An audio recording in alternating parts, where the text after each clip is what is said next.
Hi there, I'm Andrew. Welcome to Adventure Riders. Today I'm going to show you guys the new collection from Fox for 2024. So Fox, being one of the biggest names in the MX world, have decided to turn their hand to the adventure market. So with such experience and such big backing, we're hoping for really good things. And Fox have made some big statements and big claims about wanting to be one of the dominant forces in this market.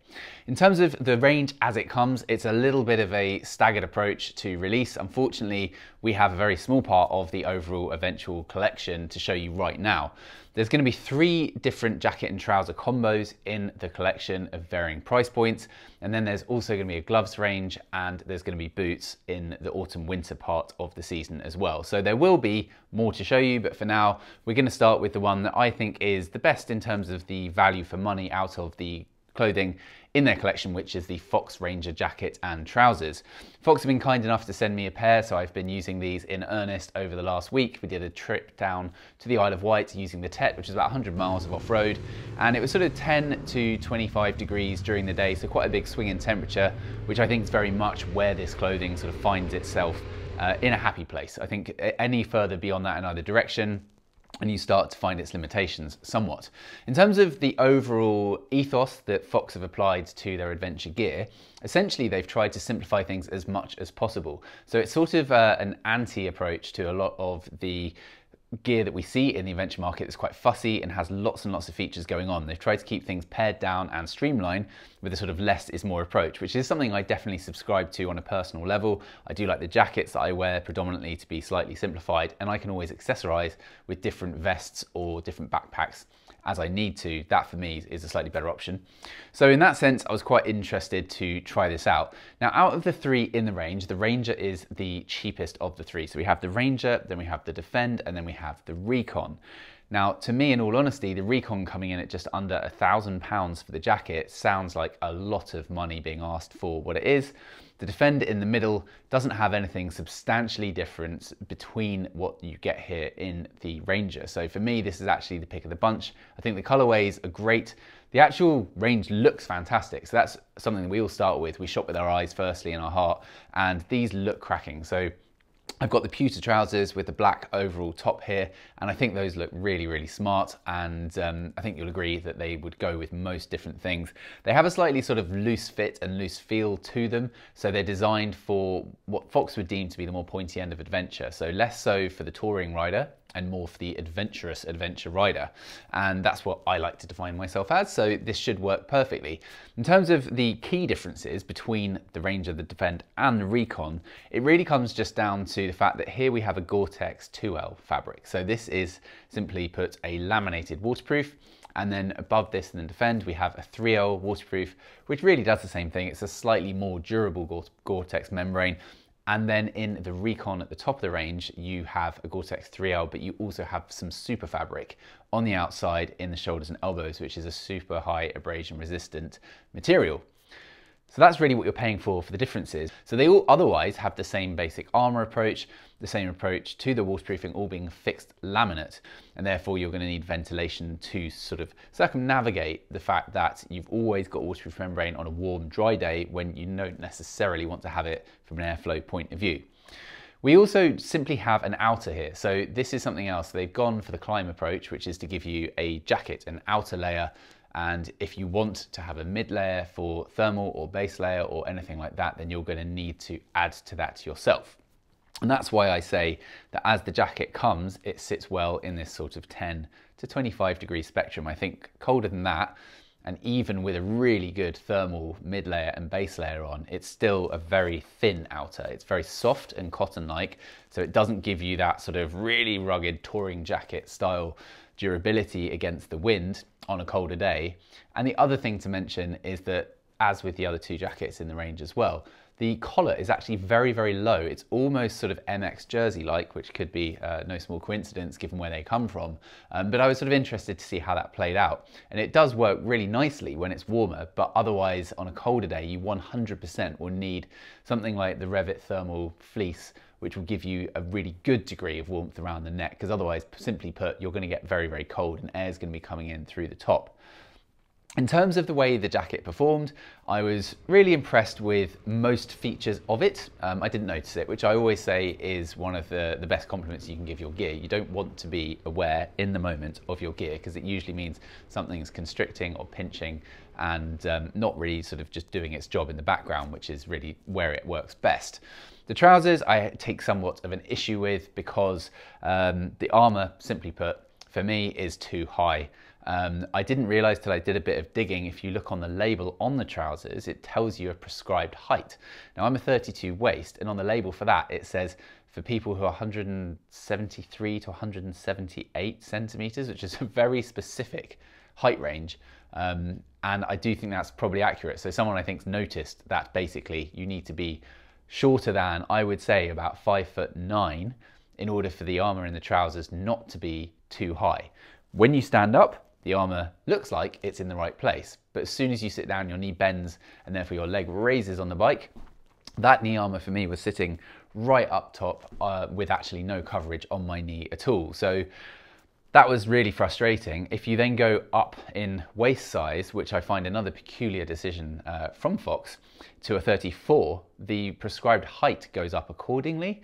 And it's absolutely not the case that just because your waist increases, your height increases proportionally. That's not something we see. So you either need to just have a fixed leg length that works for everybody, or you need to have different leg length options available. So they've gone for a sort of halfway house, which I just think is going to confuse things. And I do think that that pocket, just the whole thing of it needs to come down like a good couple of inches, and then we wouldn't be having this problem or conversation. It is adjustable. I turned it inside out, I adjusted it to the lowest setting on the armour, and I still had that issue. So I think Fox have sort of created a bit of an issue there in the trousers with the armour.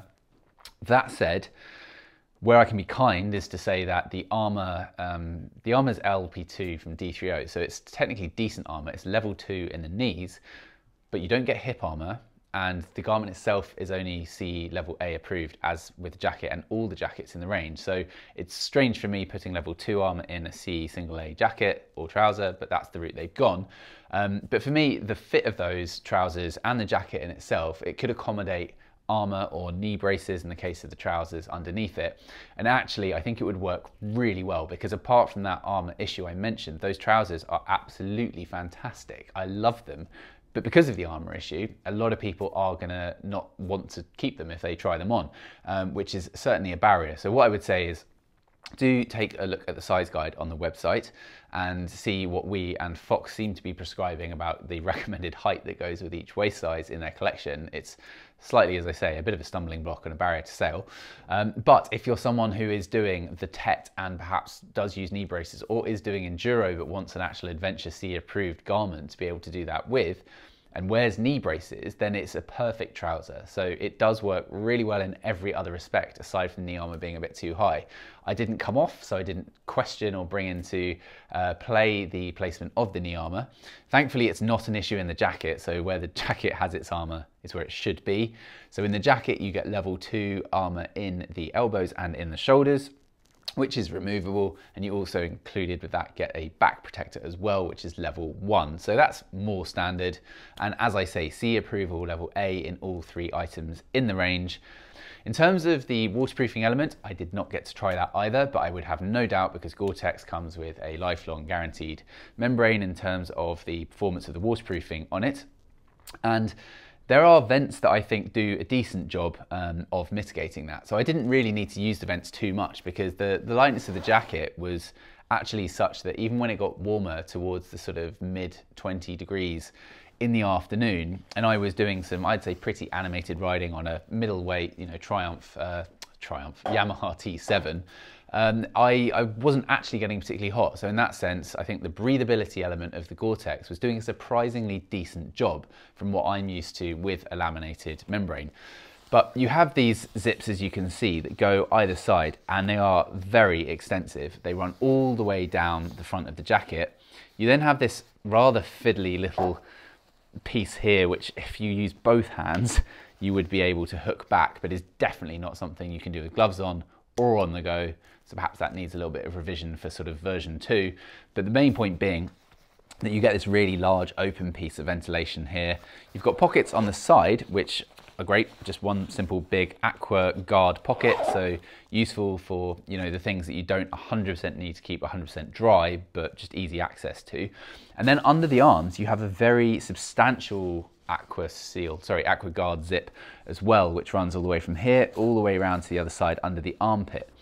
Now, one small thing on that is if you are literally just wearing something like a t-shirt underneath as your base layer on those days, you're really quite aware of this zip, because as you can imagine, the aqua, I always get this confused, the aqua guard zip, it's a relatively sort of robust zip as it comes. So it's about, I would say, 1.5 inches wide. And when you have it under your arm, you're aware that it's there. It doesn't just completely sit and compress as the fabric would do if it didn't have an underarm vent. So there's a slight trade-off to comfort and ergonomics. But when I was going along on the bike, it didn't annoy me. I wasn't aware of it actively as I was riding along. So in that sense, I'm probably being overly fussy here.